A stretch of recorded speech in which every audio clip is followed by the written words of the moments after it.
अगर आपकी सैलरी आती है और महीने के एंड में ज़ीरो बैलेंस हो जाता है तो ये 50-30 रूल आपकी लाइफ बदल सकता है। तो चलिए शुरू करते हैं। मैं आपका दोस्त अक्षय और आप देख रहे हैं cash flow capital the finance group. Salary को हमने तीन पार्ट में अलग अलग डिवाइड किया है। अगर आपकी कोई भी बेसिक सैलरी आती है उसको हम 3 अलग अलग पार्ट में डिवाइड करेंगे, 50, 30, 20। रूल ये है, समझिए।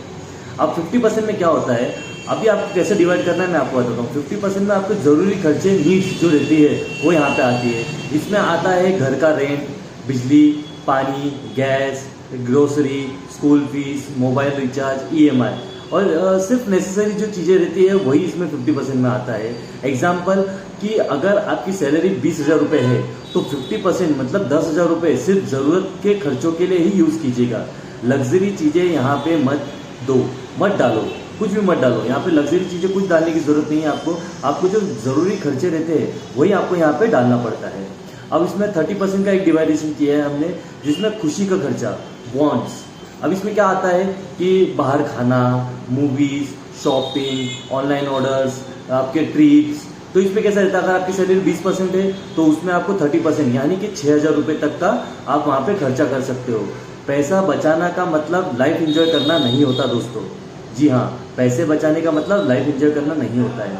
तो आप इसको सोच समझ के यूज़ कीजिएगा। अब लास्ट का ऑप्शन रहता है 20% का, जो कि अपने फ्यूचर के लिए रहता है, जिसमें सेविंग और इन्वेस्टमेंट आते हैं।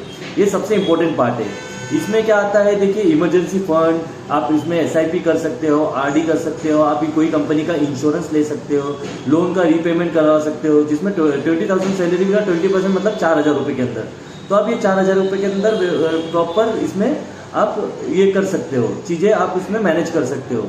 अब इसमें ना बेसिक रूल क्या आता है, सैलरी आते ही पहले सेविंग करो। सबसे पहला इंपॉर्टेंट पार्ट है, मतलब जब भी सैलरी कोई भी क्रेडिट होती है तो पहला आपका जो 20% रहता है, अब वो पहले 20% के लिए गो थ्रू कीजिएगा, then 30% and then after that 30% के लिए। ठीक है। अगर आपकी सैलरी कम है तो ये वर्जन, मतलब अगर आपकी सैलरी आपकी 30% है तो ये वर्जन यूज़ कर लीजिए। उसमें अपन थोड़ा चीज़ें चेंज कर सकते हैं, लाइक 60, 30 एंड 10 का रूल ले सकते हैं। मतलब 60% आपके नीड्स आ जाएंगी, 30% आपके वांट्स आ जाएंगे एंड 10% आपके सेविंग्स आ जाएंगी। या फिर 70, 20, 30 का भी रूल आप स्टार्टिंग ये कर सकते हो। स्टार्टिंग के लिए बेस्ट है, मतलब अगर आपकी नई जॉब लगी है और आप स्टार्टिंग में सिर्फ इन्वेस्टमेंट या फिर उसको डिवाइडेशन करना चाहते हो तो 70, 20 एंड 10 का रूल भी आप उसमें यूज़ कर सकते हो। मीन्स 70% में आपके आएंगे नीड्स, 20% में आएंगे वांट्स एंड 10% में आएंगे आपके सेविंग्स। ठीक है। अब इसमें सबसे मोस्ट इंपॉर्टेंट कॉमन गलतियां लोग क्या करते हैं, EMI को सेविंग समझना। ठीक है। बहुत से लोग EMI को ही अपना सेविंग समझ के रखते हैं। बिना बजट के लोन, ऑनलाइन शॉपिंग करना। अगर आपके पास बजट नहीं है और आप ऑनलाइन शॉपिंग कर रहे हो क्रेडिट कार्ड से वगैरह, तो ये सब चीज़ें ध्यान रखनी चाहिए। नेक्स्ट मंथ में सेविंग करूंगा, ये बहुत से लोगों का यही ऑप्शन रहता है कि नेक्स्ट मंथ में मैं सेविंग करूंगा।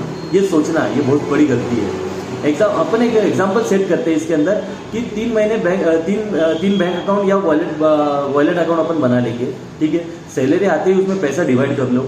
आप 3 अलग अलग अकाउंट बना लो, 3 अकाउंट अपने वॉलेट अकाउंट बना लो, उसमें आपकी सैलरी को डिवाइड कर लो। उसके बाद आप क्या करो कि आपके एक्सपेंसेस जो है उसको ट्रैक करो। मतलब कोई भी ऐप से आप ना ट्रैक कीजिए। उसके लिए मैं आपको एक अलग वीडियो में बताऊंगा कौन से ऐप से आप ना आपकी एक्सपेंसेस को ट्रैक कर सकते हो।